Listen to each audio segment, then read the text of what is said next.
Have you ever looked in a mirror and only seen what was wrong? Not the whole picture, just the flaws, the lines, the shadows, the things you wish were different. And have you noticed how the longer you stare, the more flaws seem to appear? This story is about a woman who bought a mirror that promised to show her the truth, and what that mirror actually taught her about seeing herself. Once upon a time, in a village built along a slow river, there lived a woman named Isolde. She was beautiful, and she knew it because people had told her so since she was a child. Her mother praised her face before she praised her kindness. Her neighbors admired her before they knew her. Isolde grew up believing that her worth lived in her reflection. So she spent her mornings in front of small hand mirrors, adjusting, checking, measuring herself against an invisible standard she could never quite reach. Day. A traveling merchant arrived in the village square with a cart full of unusual goods. Silks from distant cities, small carved boxes, strange instruments no one recognized. Isolde wandered through his stall, and her eyes landed on a tall mirror standing at the back, framed in dark wood carved with vines. It was unlike any mirror she had seen. The glass seemed to hold a soft light of its own. "This mirror shows the truth," the merchant said quietly. "Not the truth your eyes want. The truth underneath," Isolde laughed. "I know exactly what I look like." The merchant only smiled and named his price. It was high, but Isolde paid it without hesitation, certain the mirror would confirm what she already believed, that she was beautiful, admired, complete. She carried it home and placed it in her room, facing her bed. So it would be the first thing she saw each morning. The next day, she stood before it and gasped.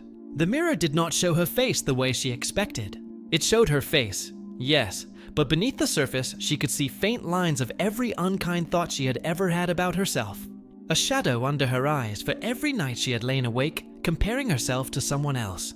A crease at her mouth for every compliment she had brushed aside because she did not believe it. The mirror did not lie. It showed her flaws, but not the flaws she expected. It showed the flaws of how she saw herself. Isolde stepped back, unsettled. She told herself it was a trick of the light and went about her day. But that evening, she stood before the mirror again. And again it showed her the same quiet map of self-doubt beneath her skin. Days passed. Isolde began avoiding the mirror in the mornings, but something pulled her back each night. She could not stop looking, and the more she looked, the more she noticed. A small furrow for every time she had criticized her own laugh. A faint mark for every year she had measured her worth against a stranger's approval. The mirror never showed less. It only showed what was already there, quietly gathering, one thought at a time. She grew tired. Her shoulders dropped when she walked past it. She began covering it with a cloth, but even then, she knew it was still there, still holding her reflection, still waiting. One afternoon, an old woman from the edge of the village came to deliver bread, as she did every week. She noticed the covered mirror in the corner of the room and asked gently what it was hiding. Isolde uncovered it, almost ashamed, and told her everything. The merchant, the promise of truth, the flaws that kept appearing no matter how she tried to look away. The old woman studied the mirror for a long moment, then studied Isolde's face beside it. "May I ask you something?" the old woman said. "When you look in this mirror, whose voice do you hear?" Isolde frowned. "What do you mean? When you see a flaw in that glass, is it your own eyes judging you? Or is it every voice you have ever carried inside you?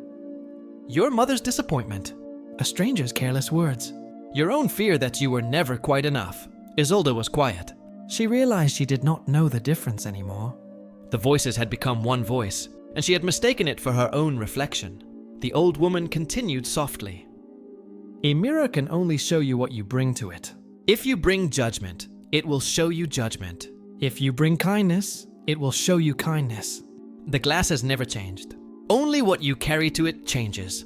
That night, Isolde stood before the mirror one more time. She almost turned away, but instead she stayed. She looked at her own face, and, for the first time in years, she tried to see it the way she might see a friend's face, gently, without measuring it against anything. At first, nothing changed. The same quiet lines remained beneath the surface. But she stayed longer than she ever had before, and slowly, she began speaking to her reflection the way she would speak to someone she loved. She noticed her own tiredness and felt sorry for it instead of ashamed of it. She noticed the years on her face, and instead of counting them as loss, She thought of them as evidence that she had lived through things and was still standing. Something in the glass shifted. It was faint at first, barely noticeable, but the lines beneath her reflection softened. Not because her face had changed, but because the way she was looking at it had. In the weeks that followed, Isolde returned to the mirror often, and each time she brought the same quiet gentleness instead of judgment. The reflection slowly became clearer, warmer, not because the mirror had grown kinder, but because she had. She began speaking to herself differently outside the mirror too. When she made a mistake, she no longer called herself foolish. When someone complimented her, she no longer dismissed it. She began to notice her own effort, her own patience, her own quiet strength. The things no mirror had ever shown her, because she had never once looked for them.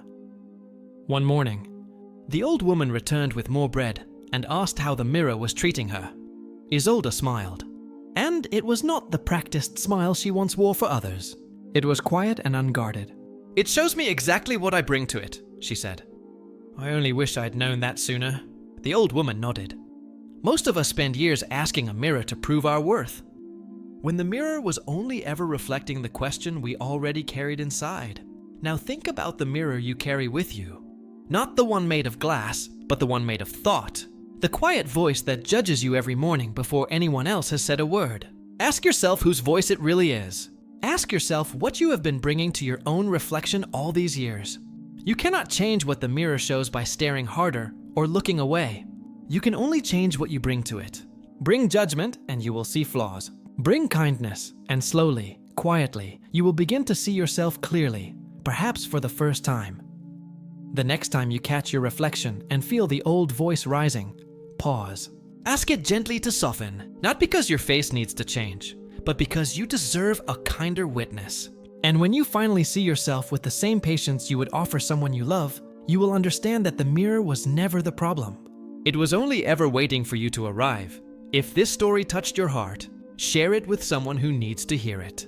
Subscribe for more stories that change the way we see ourselves. Thank you for listening.